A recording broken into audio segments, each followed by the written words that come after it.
بسم اللہ الرحمن الرحیم اللہم صلی علی محمد و علی آل محمد۔ ناظرین، انسان کی زندگی میں جہاں خوشیاں آتی رہتی ہیں وہاں غم بھی آتے رہتے ہیں، اور بعض دفعہ غم ایسے آ جاتے ہیں کہ ان کو برداشت کرنا بڑا مشکل ہو جاتا ہے۔ ناظرین، انسان ایسے غموں میں اپنے آپ کو بہت بے بس تصور کرتا ہے، اور انسان کی یہی بے بسی ایسی ہوتی ہے کہ آنکھوں سے آنسو گرنا شروع ہو جاتے ہیں اور گرتے ہی جاتے ہیں۔ ناظرین، یہ وقت بہت دکھ کے لمحات ہوتے ہیں، اور دکھ کے لمحات میں میرے اللہ رب العزت نے فرمایا ہے کہ جب تمہارے اوپر ایسے دکھ کے لمحات آ جائیں تو نماز اور صبر سے کام لیا کرو۔ ناظرین، نماز میں جہاں اللہ رب العزت کو سجدہ کرنا بھی ہے، وہیں نماز کے بعد آپ ذکر، اذکار، تسبیحات، وظائف اور صبر سے کام لیتے ہیں، تو وہی جو دکھ کے آنسو آپ کے نکل رہے ہوتے ہیں، وہی اللہ رب العزت ایسا کرتا ہے کہ وہ خوشی کے آنسو بن جاتے ہیں۔ آنسو دکھ کے اظہار کے لیے بھی ہوتے ہیں، خوشی کے اظہار میں بھی صرف فیلنگز کا فرق ہوتا ہے کہ ہمارا دل اندر سے کیا فیل کر رہا ہے۔ تو ناظرین، اگر آپ کی زندگی میں کوئی ایسے لمحات آ گئے ہیں، آپ پریشان ہو گئے ہیں، تو ناظرین آپ کے پاس کچھ کرنے کو نہیں رہا، آپ بالکل ایسے ہو گئے ہیں جیسے بے بس ہے، تو ناظرین اس حالت میں آپ کو ایک اللہ رب العزت کی بتائی ہوئی آیات جو ہیں وہ آپ کو کرنی ہے، ان کی تسبیحات کرنی ہے۔ یہ وہی آیات ہیں ناظرین کہ جب حضرت یعقوب علیہ السلام کے ساتھ کیا ہوا، واقعہ ہوا کہ حضرت یوسف علیہ السلام بچھڑ گئے، اور حضرت یعقوب علیہ السلام کی رو رو کے آنسو نکل نکل کے آنکھیں نابینا ہو گئی تھیں، ان کو کچھ نظر نہیں آتا تھا۔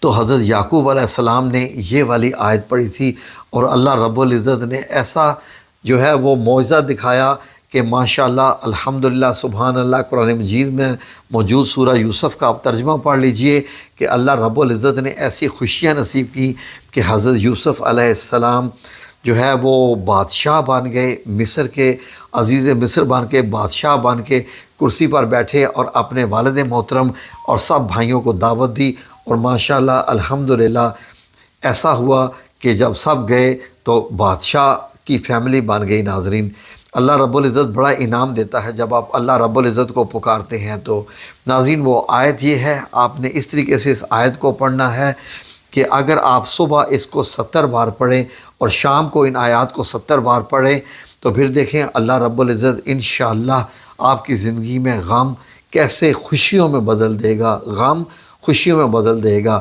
وہ جو آپ کی بے بسی کے اور اداسی کے آنسو ہیں، ناکامی کے آنسو ہیں، غم کے آنسو ہیں، انشاءاللہ وہ خوشی کے آنسوؤں میں بدل جائیں گے۔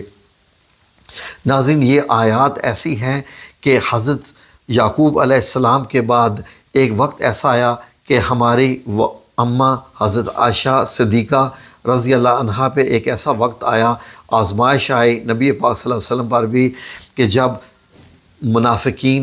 مدینہ کے منافقین نے ایک تہمت لگا دی، اور یہ تہمت پورے مدینہ منورہ میں پھیل گئی، تو حضرت عائشہ صدیقہ نے روتے روتے ہوئے یہی آیت پڑھی تھی، اور ابھی یہ آیت پڑھی ہی تھی کہ اللہ رب العزت نے وہی نازل فرما دی، اور وہی نازل فرمائی، اور حضرت عائشہ صدیقہ کے حق میں یہ وحی آ گئی، یہ آیات نازل ہوئی کہ حضرت عائشہ صدیقہ پاک ہیں، نیک ہیں، صاف ہیں، اور اللہ رب العزت نے حضرت عائشہ صدیقہ کی گواہی دی۔ تو ناظرین، معاشرے میں آپ دیکھ لیجئے کہ بجائے اس کے کہ آپ روئیں دھوئیں، ایسا نہیں کریں، اللہ رب العزت کو یاد کریں۔ قرآن پاک میں جو واقعات بتائے گئے ہیں، یہ اسی لیے اللہ رب العزت بتاتا ہے ہمیں، یہ واقعات بتائے جاتے ہیں کہ جب ایسے وقت آئے تو میرے پیغمبروں نے کیا کیا کہا، تو آپ بھی یہ کہو۔ ظاہر ہے کوئی نئے الفاظ تو آنے نہیں ہیں۔ نبی پاک صلی اللہ علیہ وآلہ وسلم کے بعد اب کوئی وحی تو نازل نہیں ہونی، آپ آخری پیغمبر ہیں، تو نئی آیات تو نہیں آنی۔ اسی لیے انہی جو آیات قرآن پاک میں آئی ہیں، یہ قیامت تک کیا قیامت کے بعد کے لیے بھی ہے قرآن پاک۔ اسی کو جب ہم پڑھتے ہیں تو ہمیں پتہ چل جاتا ہے کہ کس موقع پر کیا پڑھنا چاہیے۔ اصحاب کہف نے کیا پڑھا، حضرت یعقوب نے کیا پڑھا، حضرت یوسف علیہ السلام نے کیا پڑھا، کسی پیغمبر کی دعا کون سی، حضرت یونس علیہ السلام نے کیا پڑھا، ہیں جی۔ تو اس لیے ہم آپ کی خدمت میں یہ وظیفہ پیش کر رہے ہیں کہ آپ 70 بار صبح 70 بار شام کو آپ نے یہ آیات پڑھی ہیں، تو آپ پڑھنی ہے آپ نے، اور پھر دیکھیے اللہ رب العزت آپ کو کیسے انشاءاللہ باذن اللہ تعالی آپ کے غموں کو خوشیوں میں، ناکامیوں کو کامیابیوں میں بدل دے گا انشاءاللہ۔ وہ کیا ہے آیت؟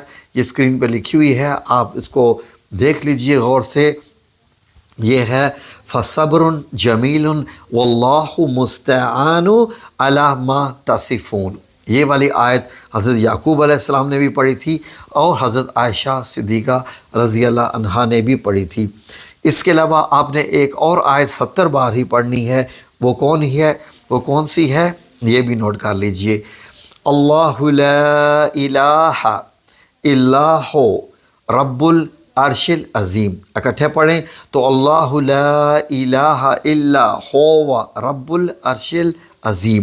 اس آیت کو بھی آپ نے پڑھنا ہے، اور پھر دیکھیں میرا رب آپ کے لیے کیسی آسانیاں انشاءاللہ بنا دے گا۔ اب اس میں آپ نے ایک تیسری آیت بھی پڑھنی ہے، وہ اس لیے ہے کہ اللہ رب العزت آپ کو دنیا اور آخرت میں کامیابی عطا فرما دے، آپ کے غموں کو جو ہے وہ خوشیوں میں بدلنے کے بعد آپ کو نیکی کرنے کی توفیق بھی عطا فرمائے، اور اللہ رب العزت آپ کے غموں کا سہارا بن جائے، اور اللہ رب العزت آپ کے غموں کو خوشیوں میں جب بدلنے والا ہے تو وہی کارساز ہوا نا۔ تو یہ حضرت یوسف علیہ السلام کی دعا ہے، یہ تیسری ہے، یہ آپ نے 3 پڑھنی ہے۔ یہ تیسری اسکرین پہ آ رہی ہے، اس کو دیکھ لیجئے۔ فاطر السماوات والارض انت ولی فی الدنیا والآخرہ توفنی مسلما والحقنی بالصالحین۔ یہ والی آیت ہے ناظرین جو آپ نے پڑھنی ہے، اور پھر اس کے بعد اللہ رب العزت انشاءاللہ باذن اللہ تعالی دیکھیے آپ کے تمام معاملات کو کیسے سنبھال لے گا، کیونکہ میں جب اس کا بھی ترجمہ آپ کی خدمت میں پیش کرنے لگا ہوں تو آپ کو پتہ چل جائے گا کہ یہ آیت کتنی خاص ہے۔ اے آسمانوں اور زمین کے بنانے والے، دنیا اور آخرت میں تو ہی میرا کارساز ہے، تو مجھے اسلام پر موت دے اور مجھے نیک بختوں میں شامل کر دے۔ تو ناظرین آپ ہدایت مانگیں گے تو اللہ رب العزت آپ کو ہدایت دے گا، یہ ساری چیزیں مانگیں گے تو اللہ تعالیٰ آپ کو یہ دے گا۔ تو ناظرین اسی لیے یہ آیت آپ کسی بھی معاملات کے لیے پڑھ سکتے ہیں۔ یہ جو آپ کو وظیفہ بتایا ہے، یہ وظیفہ آپ نے صرف 27 دن کرنا ہے، 27 دن کیجئے۔ اب یہ دیکھ لیں کہ حضرت یوسف علیہ السلام نے بھی کتنے سال وہ غم سہا اپنے بیٹے کی جدائی کا، حضرت یوسف کا، کہ بچپن کے گئے ہوئے جوانی میں ملے، اور اس وقت ماشاءاللہ ناظرین ہم لوگ اصل میں کیونکہ ہم جلد باز ہیں، ہم کہتے ہیں کہ ادھر وظیفہ ختم نہ ہو اور ہمیں اس کا مل جائے۔ یہ اللہ رب العزت ہے جس کو جو چاہے عطا فرما دے، اس لیے ہو سکتا ہے اللہ رب العزت آپ کو پہلے دن ہی اس وظیفے کا جو ہے وہ نتیجہ دکھا دے اور آپ کے حق میں فیصلہ کر دے، آپ کے دکھوں کو خوشیوں میں بدل دے۔ تو اس لیے اللہ رب العزت سے امید پوری رکھنی ہے، یقین کے ساتھ، مکمل یقین کہ میں یہ جب ان آیات کا ورد کر رہا ہوں تو یہ میرے حق میں فیصلہ آنا ہی آنا ہے۔ جزاکم اللہ خیر۔ اللہ آپ سب لوگوں کو اپنی حفظ و امان میں رکھے، آمین یا رب العالمین برحمتک یا ارحم الراحمین۔